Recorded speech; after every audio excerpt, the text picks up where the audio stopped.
What does Arcane have in common with your latest book draft? They both live or die by their opening scene. Arcane doesn't just start strong, it emotionally sucker punches you in the first 2 minutes. No dialogue, no exposition dump, just a haunting song, a smoking battlefield, and two sisters holding hands. Today, we're breaking down how Arcane nails its opening, how it sets up an 18-episode saga in seconds, and how you can steal those techniques to hook readers from page 1. Whether you're writing your first novel or plotting your next screenplay, this is the part where most writers lose their audience, or earn them for a lifetime. So let's break it down.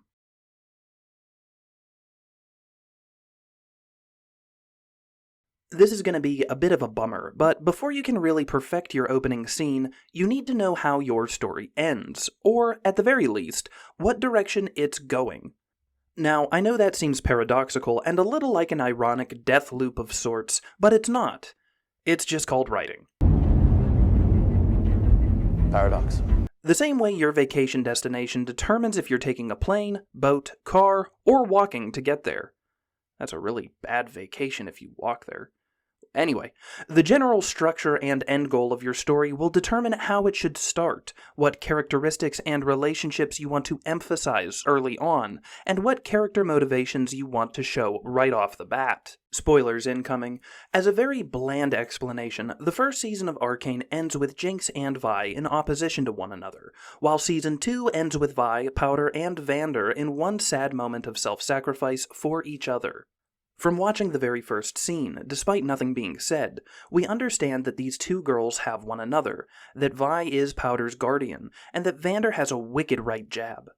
This becomes the heart of the story, and so we want to emphasize this in our audience's mind. Now, I can already hear some of you panicking through the ethos, so let me just remind you that this can all be added in post-production, and what I mean is, once your story is done, edited, and you are so sick of looking at your manuscript that it hurts your eyes, you get to go back to the first scene and consider what you need to draw some extra attention to.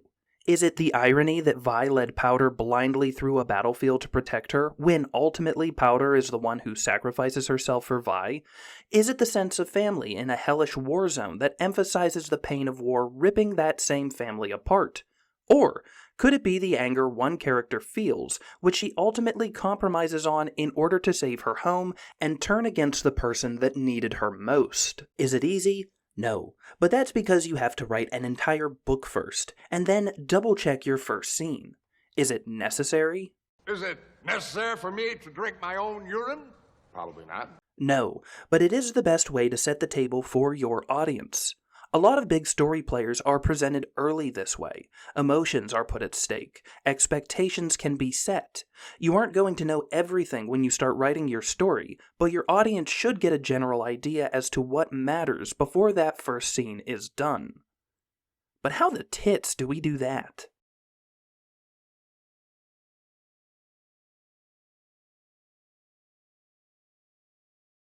I don't care what you say, nothing is more eerie than puppets and children singing. Whether it's The Hole in the Ground, Children of the Corn, or my niece's show choir concert. Arcane sets its tone for its story with dark, heavy imagery, and the bleak lyrics of The Bridge, sung by a child. So that gets us, 2 seconds into the show, and we know that this is a place where innocence goes to die. It doesn't look like a Catholic church or scout camp, but we know that, moving forward, our characters are dealing with a very harsh reality. So what is this place? What is going on there that these two girls are walking across what appears to be a bridge to hell?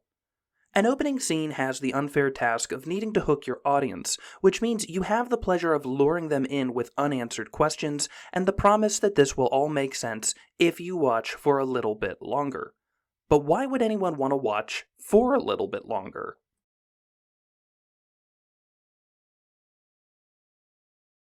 This is a weird little quirk about humanity, but we care about people that other people care about. And I don't mean like, we care about Kim Kardashian because she's famous for being famous. I mean that we care about two sisters because they care about each other. Our brains pretty much go, these two are worthy of each other's love, therefore they're worthy of mine. Arcane starts, the entire scene is on fire, and we see these two girls. Our first thought isn't, I bet these are the ones that started the fire. We think, oh, these poor things, I hope they make it out of this okay. Subtle hints through body language, whether it's Vi leading Powder, their physical closeness, or the holding of each other's hands, are means of show don't tell, introducing us to the most important item in the entire story, which is the sisters' love for one another. But in case that wasn't enough, the writers upped the emotional stakes by introducing Vander. While we have no clue who he is, we see that this steel-gloved champion of the bridge immediately softens at the sight of these two girls. We get another question. Who is this stunningly handsome gorilla?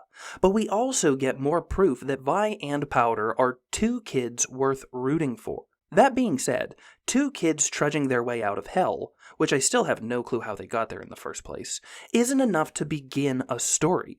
Who are these girls? What is their life? How did it lead to this, and where will it go from here?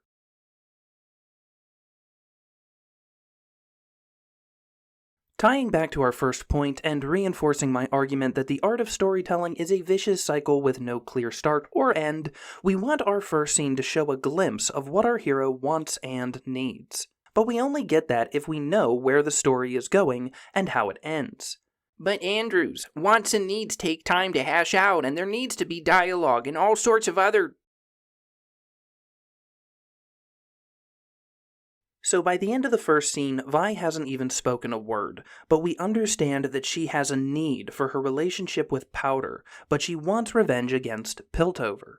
Now, this revenge does eventually evolve into a peace between Piltover and the Undercity, but what causes the biggest rift between Vi and her need is her relationship with Caitlin, suppressed resentment for Piltover's elite, and this striving attempt to make her family whole again.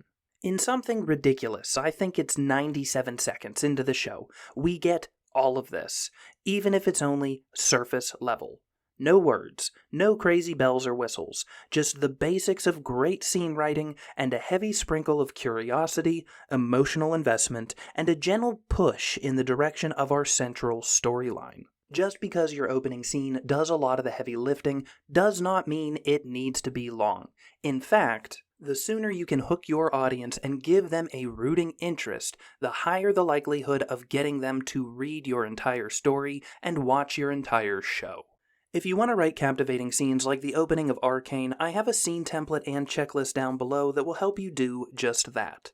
Don't forget to check out the rest of the channel for more writing advice and subscribe so you don't miss any future content. Until next time, keep writing the best stories possible.